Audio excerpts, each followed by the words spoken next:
नमस्कार, मैं हूं पंकज झा। आप मेरे साथ देख रहे हैं अंदर की बात।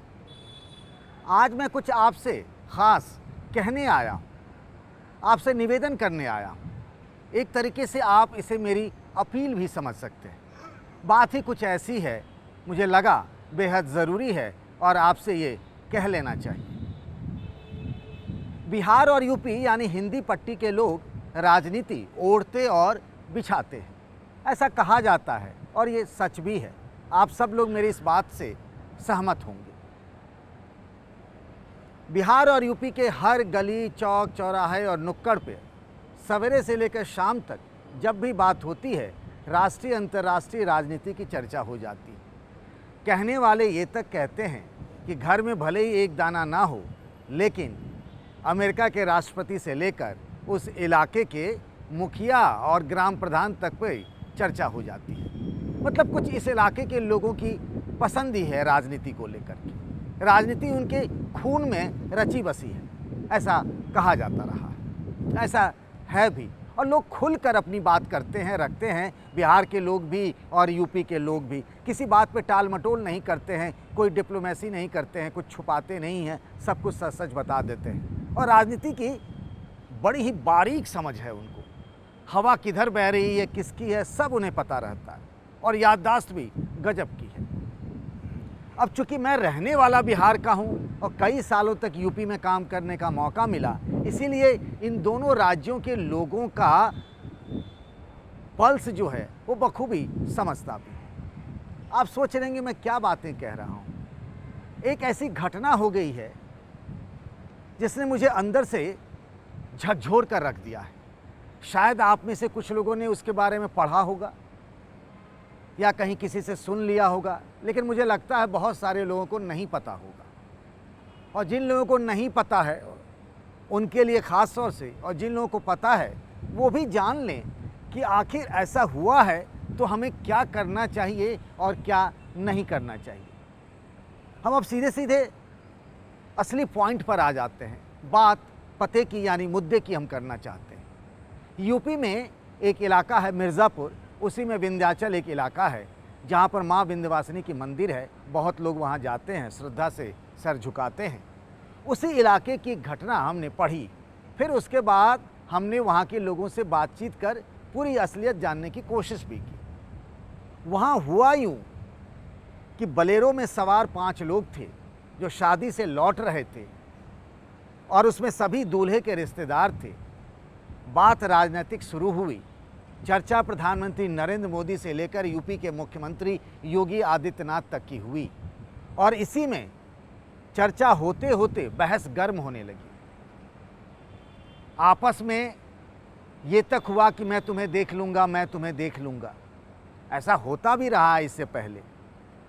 आपने देखा होगा कई बार जब इस तरीके के चुनाव होते हैं और चुनाव में न्यूज़ चैनल वाले या सभाएं होती हैं, इस तरह के कार्यक्रम होते हैं, तो बहस इतनी गर्मा गर्म हो जाती है कि लोग एक दूसरे को मरने मारने पर उतारू हो जाते हैं। मैं ही कई बार जब डिबेट के लिए या चर्चाओं के लिए अपने न्यूज़ चैनल के शो में गया हूं, तो कई बार कुर्सियां फेंकी गईं, सर फोड़े गए, हाथ पांव तोड़े गए। बिहार में भी हुआ, लखनऊ से लेकर पटना और दरभंगा तक में हमने देखा।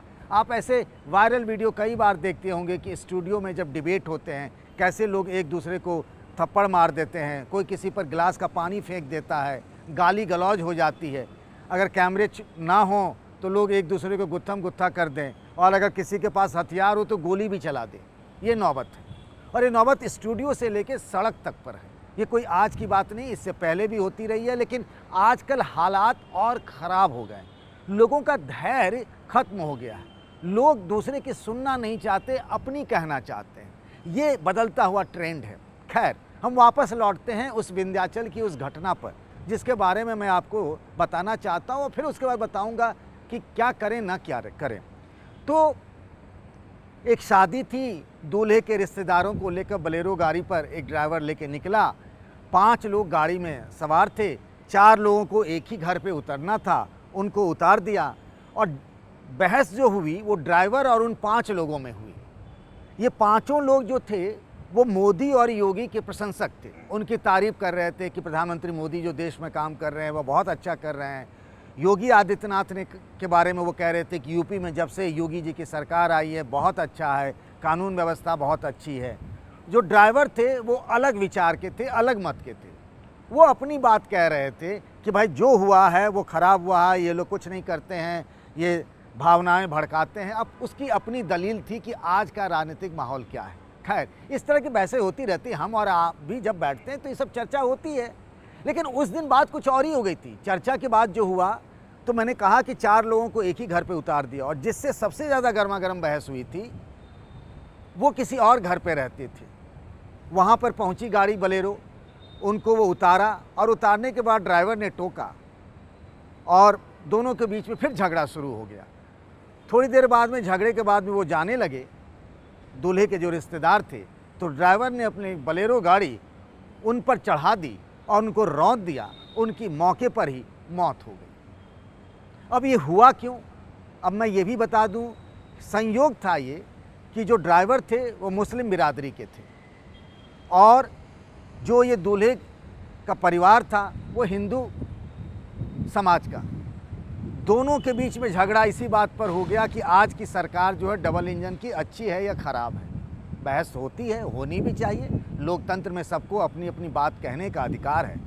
लेकिन ये बात यहाँ तक पहुँच गई कि किसी ने किसी की जान ले ली, और ये जो जान ले ली 15-20 मिनट की बहस के बाद उसने रौंद दिया, मौके पर ही मौत हो गई उनकी, ड्राइवर फरार हो गया। लेकिन बात यहीं ख़त्म नहीं होती है, बात यहीं से शुरू होती है और यहीं से हमको सीखने की बात है। कहते हैं ना कि सबक सीखना चाहिए। इस घटना से हमने क्या सीखा? आज की तारीख में और आज के हालात में ऐसे बहस गर्मा गर्म कई जगहों पर आपको मिल जाएंगे, और कई बार ऐसी स्थिति आ जाती है कि जब मरने मारने पर लोग उतारू हो जाते हैं। यहाँ तो एक ही जान चली गई, छोटी सी बात को लेकर कि हम एक योगी और मोदी के प्रशंसक थे, उनका गुणगान कर रहे थे, दूसरा उनका विरोधी था, और इस तरह से झगड़ा हो गया। सवाल ये उठता है कि हम आखिर किस मुकाम पर आकर खड़े हो गए हैं? आज समाज कितना पोलराइज्ड हो गया है, कितना जहर घुल गया है, आप इस बात की कल्पना नहीं कर पा रहे हों। आप जिधर भी दौड़ाइए नज़र, आपको क्या क्या सुनने को मिलता है। हर चीज़ के 2 पहलू हो गए हैं। आज की तारीख में सत्य क्या है ये समझ पाना बेहद मुश्किल है। हर आदमी के पास अपना अपना तर्क है और वो कहता है मेरा ही तर्क सही है। मैं तो आपसे हाथ जोड़ के बस ये अपील करने आया हूँ, आप भले ही किसी पार्टी के, किसी भी नेता के समर्थक हों, आप रहिए, और ये आपका अधिकार है। सामने वाला आपका विरोधी हो सकता है, वो किसी भी दूसरी पार्टी का, दूसरे विचारधारा का, दूसरे धर्म का, दूसरी जाति का, दूसरे इलाके का, दूसरे क्षेत्र का हो, पर इसका मतलब ये तो नहीं है कि आप एक दूसरे को मारने पर उतारू हो जाएंगे, जान ले लेंगे।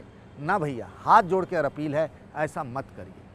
अब आज की तारीख में क्या है, जिसकी जान गई उसके परिवार अनाथ हो गया, क्योंकि वो घर की रोटी कमाने वाला व्यक्ति था, और जिसने उस वक्त उस आवेग में उनकी हत्या कर दी, गाड़ी चढ़ा दी, आज वो फरार चल रहा है। आज नहीं तो कल पकड़ा जाएगा, जेल में रहेगा, उसका परिवार भी तो अनाथ हो गया। एक छोटी सी बात पर आप कहाँ तक पहुँच जाते हैं।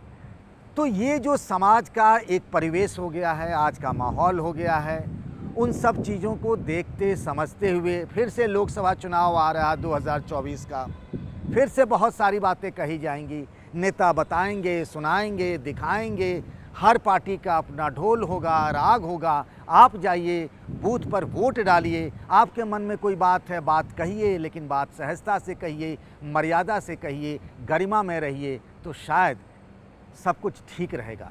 बस इसी अपील के साथ कि कोई ऐसी बात ना हो जिस पर विवाद इतना बढ़ जाए कि आप एक दूसरे की जान लेने पर आ जाए। आज के लिए बस इतना ही। आपको हमारा ये वीडियो कैसा लगा, आज कमेंट में जाकर अपनी मन की बात ज़रूर बताइएगा। नमस्कार।